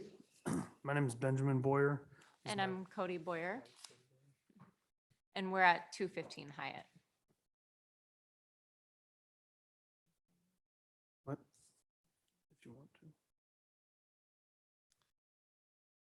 to. So yeah, we just wanted to talk a little bit about some of the same concerns that our other neighbors have had. Yes, you had stated, that when the house or the state bill came down, we shall issue. But that doesn't mean that we have to issue these variances, to approve these. Those variants, the codes in the books for a reason, to limit some of these things. And so, even if they can build a duplex on these properties, it doesn't mean that that's the best place, the best thing for that area. Which is why this code exists, right? Is so that something like this has to be a variance and that it needs to be a commission approval to go above and beyond what the code already states is appropriate to be done. So I hope that this commission takes that into account. Because I don't think that we need this many structures and this many families in that little area. Like the other neighbors have stated, the alleyway is not a great access point for a multitude of different reasons. My concern would be any future easements. What else is going to be, happen with the approval process on this property? Currently they partitioned it out and then we do the variance on the easement. What's next, right? So we keep building, we keep doing variances to these exceptions to what's already been ratified in the code. Street parking is a very common problem. Our house was built, I think, in the early 40s. Our driveway's not very big.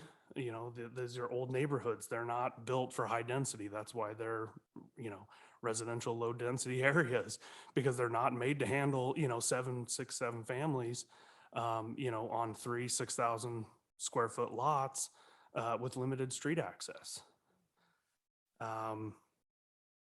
And streetlights, we just don't have a lot of improved structures. It's not designed for high density housing. Our whole street is that way. So I really hope that the Planning Commission takes those, considerations into account when talking about these variances and what, yes, there are things that need to be approved based on the House bills from the state, but that doesn't mean that we have to approve these variances. So. Okay, your point is well taken. I might ask the question, because the variance is restricted to the number of dwellings, not necessarily to the size of the house or to the amount of cars that goes in and out, if on lot 3, the property owner decided to build a 5,000 square foot house and had 8 kids, I'm just picking numbers. Sure. The impact would be essentially the same or even less. We have no control over that. So that is actually what the question is. The variance is connected to the number of dwellings, not necessarily the number of cars or trips up and down that driveway. So in the latter case, we have no control over. Sure. Well, and I think, your point is well taken, but, statistically speaking, people aren't building those size of homes, and somebody that wanted a 5,000 square foot home, and had 8 kids that were driving cars isn't going to be buying a property on a back lot with a driveway, that they have, that just. Right. And there's no way to know. Sure. Okay, but point taken. Thank you. Yep. Any questions for us? Okay. Thanks for coming. Okay, anybody else wishing to speak in opposition? Okay.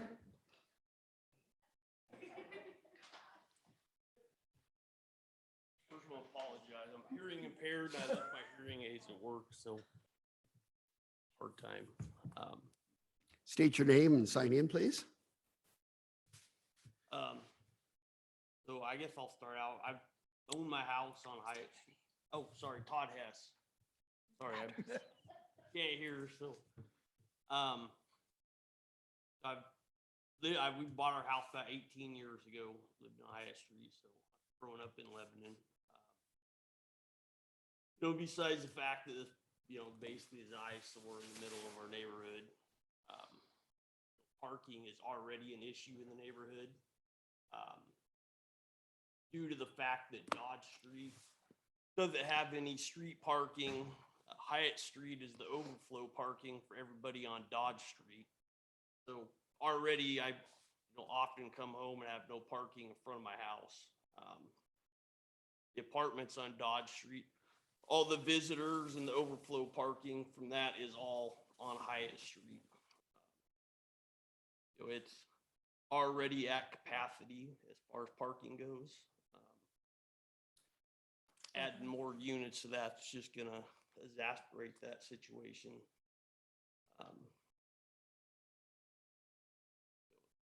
Residents that already live on the street, I mean, we're gonna be in a situation where we're not gonna have anywhere to park our cars, you know, once this goes in. Okay. Already, we're gonna be parking blocks away from our house if this is approved. That's fact. Already sometimes an issue, so. I understand Lebanon is growing, but you know, it's a shame to see it at the expense of the neighborhoods and the things that make Lebanon the town that it is, you know, that's all I have to say. Okay, thank you for your time. Thank you. Thank you very much. Anybody else wishing to speak in opposition?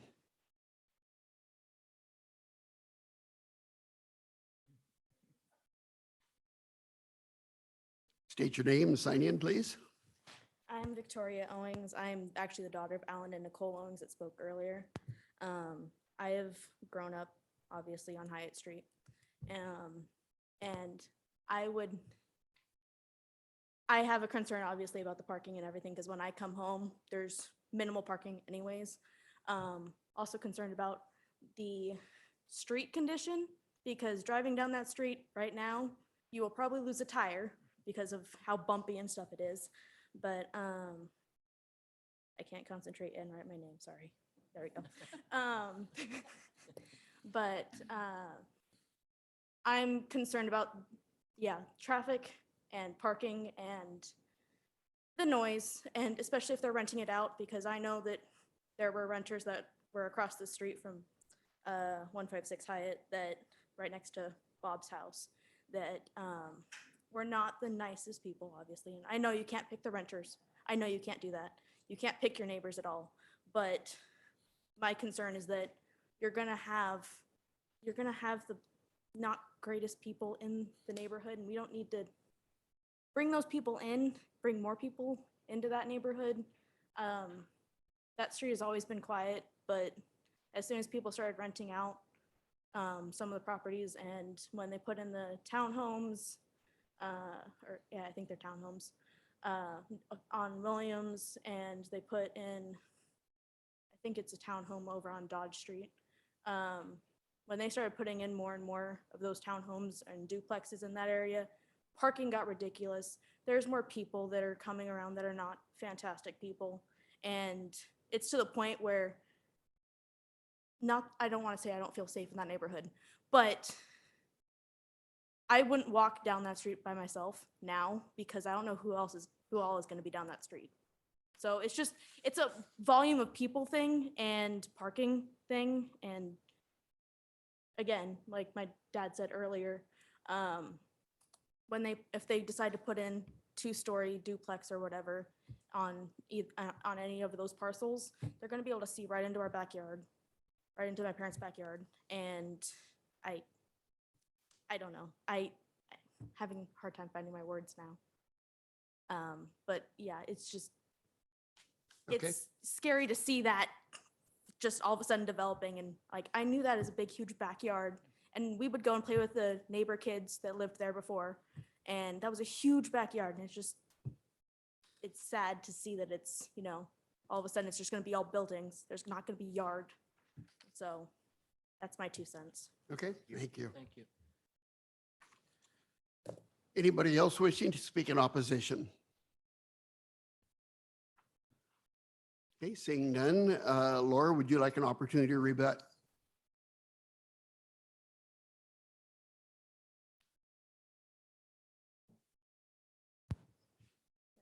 Thank you for the opportunity to address the commission again. So I hear the concerns expressed. This one resonates close to home. So I used to live at East Ash and Hyatt Street, so I know this neighborhood quite well. And so the concerns about increased traffic and change happening to a neighborhood, those are all things I think we could all relate to. So I do hear that. And I wish there could be something here I could present to change these or alleviate some of those fears. But I'm going to stick to kind of the facts and the code for the case and take those to the side for a moment. On this particular one, there's kind of dueling factors, right? So what is proposed is a partition that has been approved that's going to result in additional housing coming to a neighborhood. Anytime you build something new in a neighborhood, it changes the look and the environment of that neighborhood. And people are a little reluctant to change, and probably rightly so. But on this particular one, really the heart of the issue and the request is a variance to the number of dwellings that access an easement way or a driveway. So you really have to kind of channel the thoughts and take away some of these things that are more aesthetic concerns and concerns about changes to environment and really look at the facts of the case. Can 4 dwellings safely be served by a 12-foot driveway within the proposed easement width? On this particular one, there's some things that I can speak to for the public comment. So on these lots, when they're developed, standard, they go through a building permit review process. Kelly or her staff takes a look at a building site plan that shows where the building is going to be oriented, how far it's going to be away from property lines. She's going to ensure that there's adequate off-street parking. So every sort of development within Lebanon is required to have parking that's provided either in a driveway or in a garage or carport. So there will be availability just through the code review to ensure that there is parking that's provided adequately on these sites. Public parking, traffic volume, things of that. We look at the Lebanon Transportation Plan. Transportation Plan classifies each of the streets on a certain classification. The classifications speak to the amount of volume that these streets can handle. So Hyatt Street and some of the connecting streets to Hyatt are local streets, and they have a specific volume that is assigned to them that says what they can handle. And on this particular one, these proposed dwellings and future dwellings along this street will be able to be well served by Hyatt Street. The level of improvement, of course, changes over time with road maintenance and things that will take place. Other things I heard about was safety and aesthetics. So again, there are standard codes that address these. Property owners are able to put up fencing. I'm not savvy enough on the code, and Kelly might be able to answer this better than I could about what the fencing setback standards would be along an alleyway and what height that would be allowed. Because in addition to screening, fencing can cause kind of obstruction to vision. So if the alley is going to be treated as an access way, or there's people that are going along through the alleyway, we want to make sure that they can do that safely. So you might ask staff what the standards are for fencing along an alley should some be constructed in the future. Otherwise, there's concerns about safety. That's really not something the code address. So there's really nothing in the development code that says.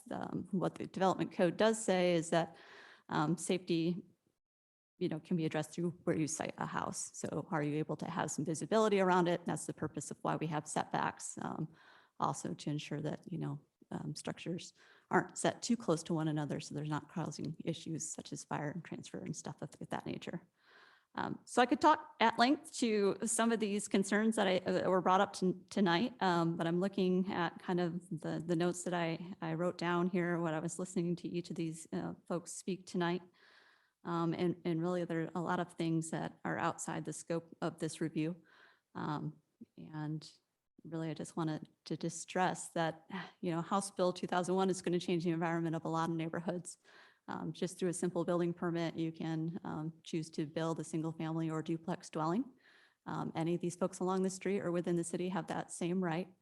But what we're asking today is just a variance to allow a slight reduction in an easement width to allow 4 dwellings to share a 12-foot wide driveway as they would in similar situations throughout town. And then the only other one I think I'll address is, I believe it was Benjamin and Cody had talked about the intent of the code. And again, I want to reiterate that the intent per the code, because it's written within the text of the code, is for the additional easement width is to allow for adequate spacing of utility lines. So again, 12-foot wide driveway, that standard doesn't change. We're not asking a deviation for that. We're asking for a slight reduction in the actual access. And per the code, that access is likely would be utilized, should it needed to be, just to serve utilities to the site, which this one doesn't need. So with that, I'll conclude my rebuttal and open it up for any questions that you might have. Okay. If we somehow turn down this variance, do you think that they would widen it? Is that going to stop what's going to happen? I think you can tell by taking at the map, there's some kind of constraints to being able to change or modify it. And the main one just being that the siting of the existing dwelling at that and the frontage. So it really doesn't have the width to allow widening of that access I easement. understand. Yeah. Just want to make sure. Yeah. Just to confirm, the width of the driveway itself does not change with or without the variance. It does not, no. What's required is 12 feet, and that's what's proposed to be But it included. would dictate there'd only be 2 single-family dwellings back there. I think Kelly explained it pretty well, where she's talking about you have to kind of look at parcel 1 and 3 in combination. So the code would say that you would need, so the variance request is to allow 4 dwellings to be served by the proposed access way. So it might change about how those dwellings are spaced out on per lot, but overall, what the request would be is to allow up to 4 to be served by that shared access way. Does that answer your question? Yeah, well, basically, if it's not approved, they can't build 4 dwellings there in any configuration. It'd be 2 singles or a duplex on one, but there'd only be 2 residents back there if this variance isn't approved. Correct? And I'll ask clarification of Kelly. Would it be 3 or 2? The code would limit it to 2. To 2. So parcel 3 could essentially still have the duplex on it, correct? It would. I'm sin- sorry. Yeah, Parcel 2. It's in Parcel the wrong 2 place. is not. Yeah. Throws me off too. That should be 2 back there. Parcel 2 is not under consideration associated with the variance because it Correct, has okay. its own access. Parcel 1 and parcel 3 are tied together associated with the easements. Mhm. And the code as it's currently written allows for a maximum of 2 dwelling units off of that easement. Okay. Any other comments or questions? Okay, thank you. I guess if I can, I'll speak a little bit more. There was a question about kind of density and what the ultimate housing type might be. I think what people didn't mention tonight is, the concern is about high density and duplex dwellings. Dwellings don't have to be large. In some instances, the city code, a denial of this variance would also preclude the ability to build an accessory dwelling on one of these lots. So when people talk about concerns about what type of people and how busy their neighborhood is going to look, you also have to think about the potential of some people might just want an accessory dwelling to have an aging family member or maybe a young person just getting started, some sort of transitional housing. I know in my job currently, I work with a number of people that some folks, family members are dividing a lot, building some secondary housing so that they can age in place, so that the family growing up can move into the larger house, and as they age, they move down to a smaller house. So that would be another development outcome that could be precluded with the denial of this. Okay, thank you. All right, with that then, we will close the public hearing. All further discussion will be amongst planning commissioners and staff. Here we have a decision to make. That question is whether we should formally allow up to 4 dwellings on the access. What's your thoughts?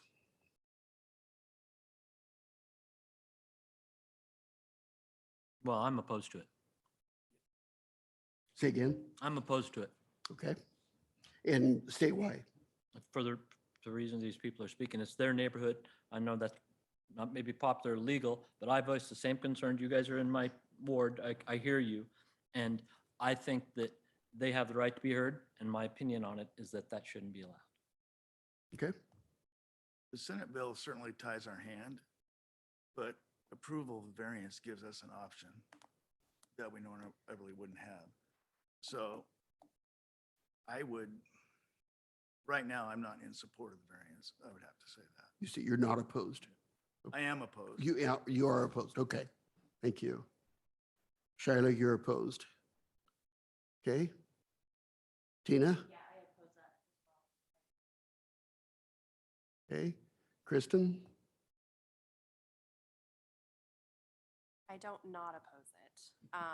But I feel that in this circumstance, the criteria has been met to allow for the variance. I think part of the issue is the width of the driveway itself. We're talking about just a addition of the easement, which is the variance in question.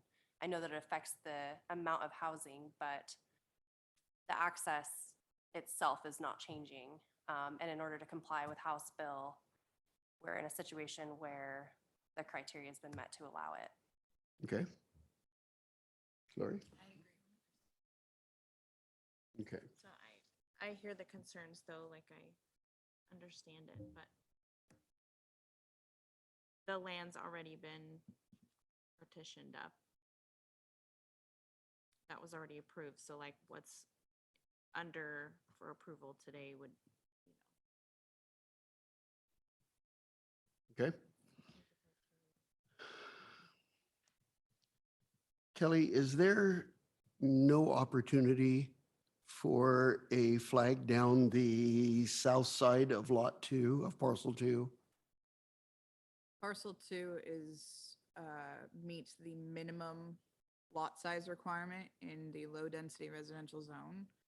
If you were to put an access easement elsewhere on that parcel, you would need to reconfigure the parcel lots because you're not allowed to utilize access easements towards your lot area.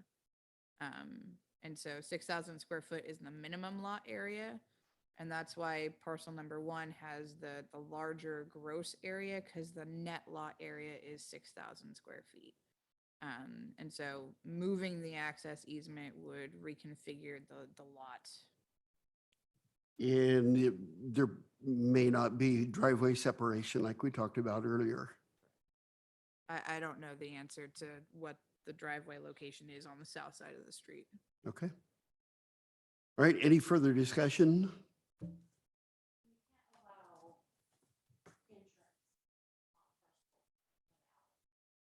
Secondary access is authorized, but primary access shall be off of Hyatt.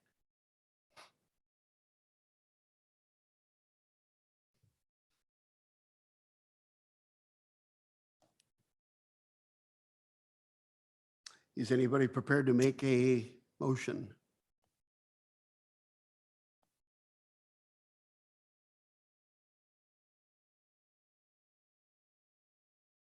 I'll move the planning commission deny the proposed variance 22-05 and request staff to draft a finding for denial based on public testimony. I second. Okay. It's been motioned and seconded to deny the application. Any further discussion? If I may, at the staff level, there is decision criteria that needs to be considered. And so if we can get commentary from the planning commission about what decision criteria you feel is not met, so that we can draft appropriate findings of how it's not being met. Well, at least from, and you're the code expert, not me, but our code says that that easement should be between the two properties, right? Is that correct? The code says that an easement shall be a certain number of units, unless a variance is granted. And so a variance requires decision criteria to be evaluated. And so to deny something, you just need to verify that one criteria has not been met. And so it's just a discussion to identify how a criteria has not been met so that we can draft the appropriate findings. One of the criteria is, and it really wasn't discussed, but it may be worth the commission's consideration, is that the hardship that they're trying to rectify with the variance was not self-imposed. Technically, I don't know, to a certain extent, the hardship in this case, may have been somewhat self-imposed because of the way they configured it. But anyways, that was just kind of one of the factors that the commission is supposed to take a look at. So it may be worth whether you believe that that's one of the criteria that should be included as part of the denial. Okay, and if I understand, your point is parcel 3 can still be developed without the variance. So the hardship is because they want to take it to the next level up. Correct. I mean, because of the way they've set up the partition, they've created the need for the variance themselves. Okay. Is that adequate, or do you need to hear something different? Well, I didn't mean for that to be the only reason. I was just It's good enough. Good enough, yeah. You're the legal guy here.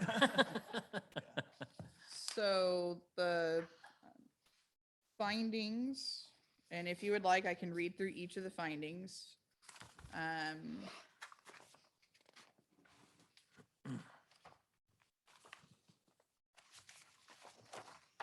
mean,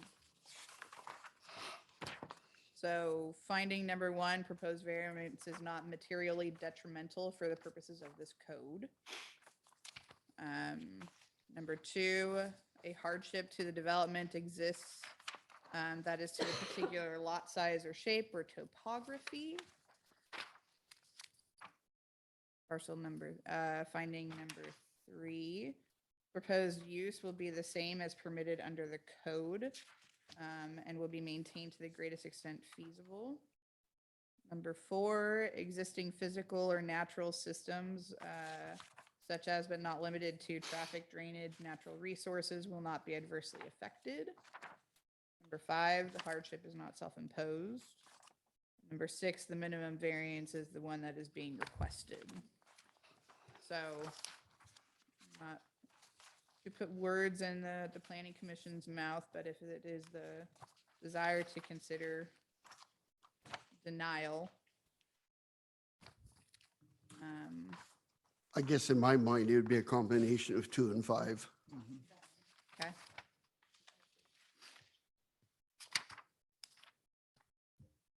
The planning commission comfortable with that? I am. Okay, any further discussion? All right, all those in favor of the motion, and please say aye. Those opposed? Nay. Okay, Oh, wait, who was the You second on the may want to motion? reconsider. Yeah. I'm sorry. I missed something there. so the motion was to deny the Oh, variance. Shooting yourself in the foot. I unshoot myself in the foot and say aye to the first one. Okay, Can we so motion verify? carries unanimously. Who was the second? Sorry? I Who was the seconded. second? Workman? And then I said the wrong thing afterwards. Thank you very much. Okey-dokey. Okay, That was a unanimous vote? Sorry. so the motion carried unanimously. Okay. Okay, so I'd like to say to those that testified tonight, thank you for taking the time to come down. This is the type of thing that we like to hear from the neighborhoods when there's something that may affect you. So we appreciate your time. Absolutely. Okay, moving on to the next comment or next agenda item is commission business and comments. I will say that our first hearing tonight was difficult, but I appreciate all the input that you guys gave. That's the type of discussion we need, and we went around in several circles, but we The ended most up fun with I've the had right since I've point. been in here. So thank you guys for that. Second thing, I want to congratulate Dave for Thank a you. successful campaign, and I'll miss you guys. he will be leaving us and going to the city council. So what is it about the commission? Everybody wants to go to the council. In you guys' ward, I do believe too. Because the council reviews everything you do. Thank you. Okay, third thing. Last month, we had a discussion as part of our work session about, I can never say the name of it. Housing production strategy. Yeah, that. And there was 6 proposals that was presented to us, and we didn't really give staff or the consultants any direction about what we favored and what we didn't favor. So I know the meeting has gone longer tonight, and I don't want to keep you any longer than we have to. But would you be in favor of maybe an hour at some point and have another work session Yeah. apart from the consultants, and we'll go over those 6 Yeah, so I think we just didn't have enough Yeah. information to rule out one or be in favor. of it. Okay. We didn't know enough about I it. think that would be very helpful. Okay. So do we want to try to set a time tonight, or do you want Kelly to send us some options? It would be a standard planning commission evening and like a 5 o'clock work session. We do have a tentatively planned joint work session between council and the planning commission. I believe it's set for February to talk through this thing. So we have December or January planning commission to go through it. So the sooner, in my mind, the sooner the better. Yeah. We actually could call a separate meeting, but if it works for the December meeting, we can do that too. I'm open either way. So December meeting, do it at 5 o'clock? Yeah. Okay.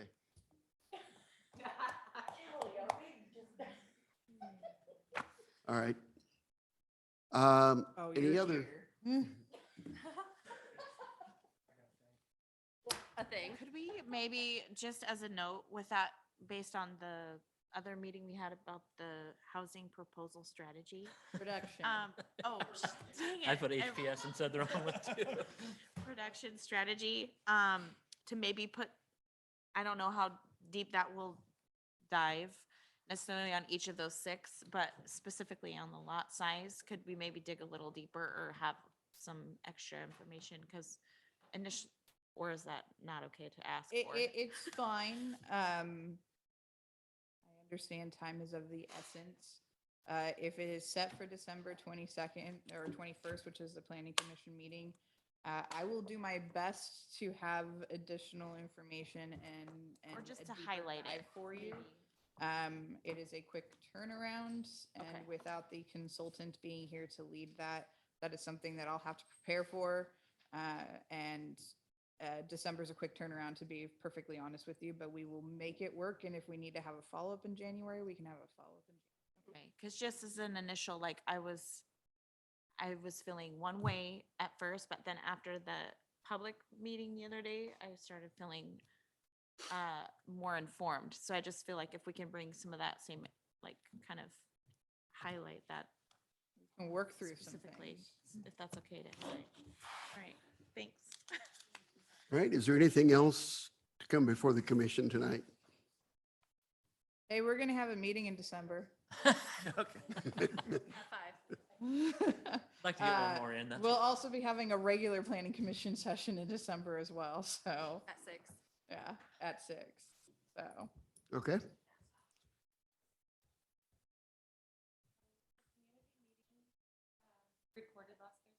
No.